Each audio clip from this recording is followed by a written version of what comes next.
الحمد لله كفى والصلاة والسلام على سيد الرسل وخاتم الأنبياء. أعوذ بالله من الشيطان الرجيم.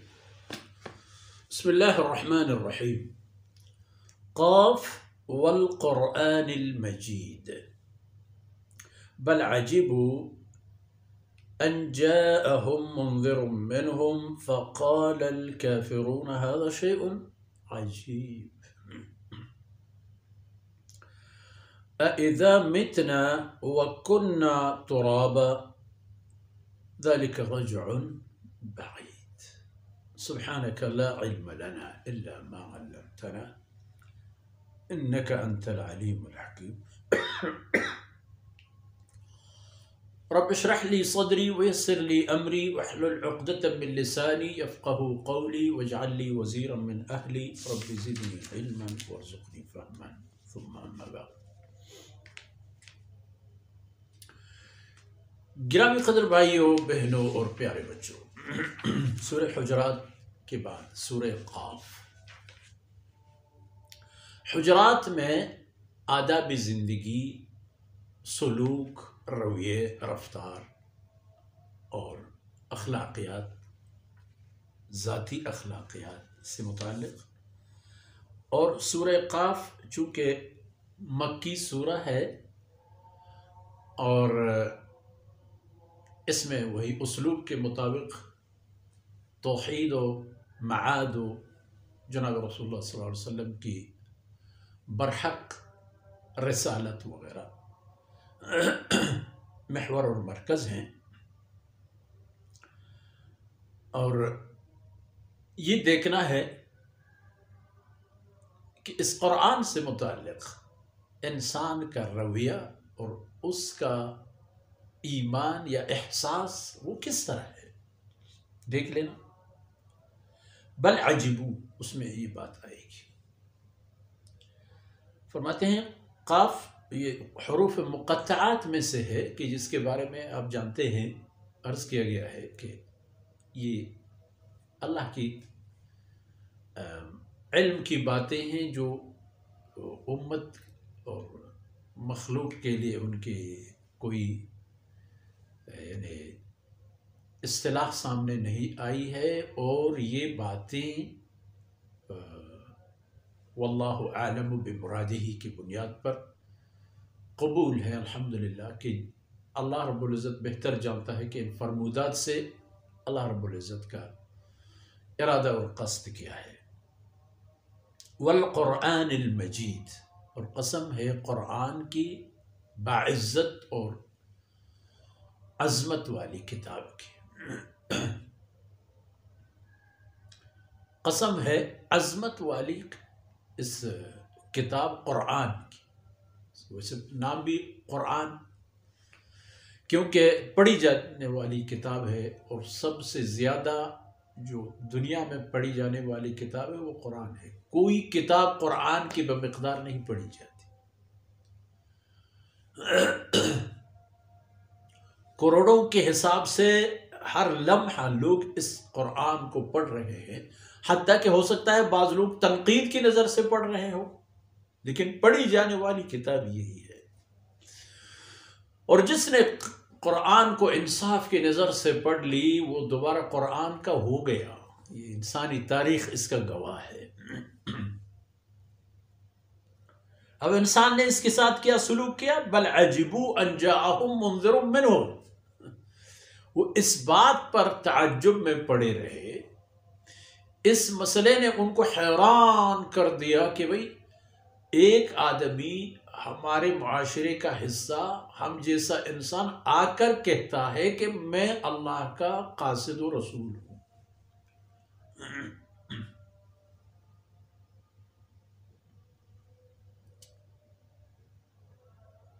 ہم جیسا آدمی، ان کو پتہ نہیں تھا کہ تو حلیہ سب انسانوں کا ایک جیسے ہے، ویسے بھی عمومی طور پر تو تم لوگ بھی سب کے سب ایک جیسے نہیں ہو۔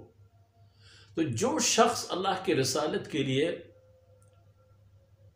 پیدا فرمایا جاتا ہے، اس کی تربیت کی جاتی ہے، اسے قابل اور شایع نشان بنایا جاتا ہے، وہ کس طرح تم جیسا انسان ہوگا؟ انسان ہونے کے ناطے بے شک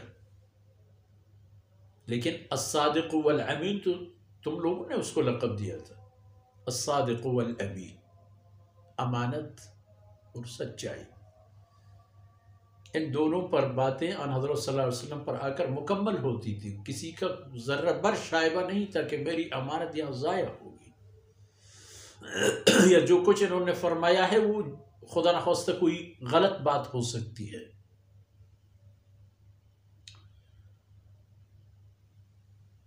تو کافرون نے کیا کہا؟ فقال الکافرون هذا شیء عجیب،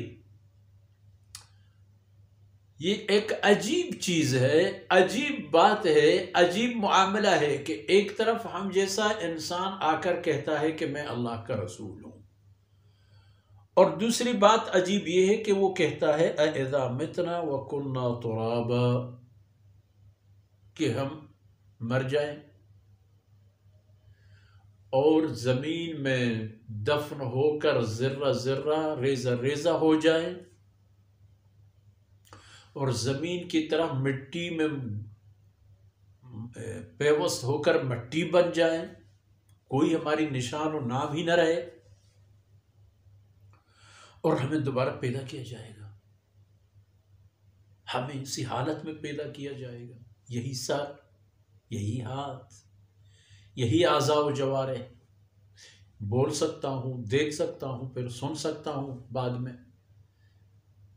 ذَلِكَ رَجْعٌ بَعِيدٌ، تو پھر یہ واپس آنا جو ہوگا یہ عقل سے دور والی بات ہے، اسی طرح کی زندگی کی طرف لوٹ جانا ناقابل قبول بات ہے، ناقابل یقین بات ہے، رجع بعید، یعنی اسی طرح کی باتوں کو دوبارہ زندگی کی طرف لوٹنے کا ذریعہ سمجھ کر ہمارا یہ تصور کہ ہم دوبارہ زندہ ہوں گے، یہ عقل اور شعور سے اور یقین و باور سے دور بات ہے۔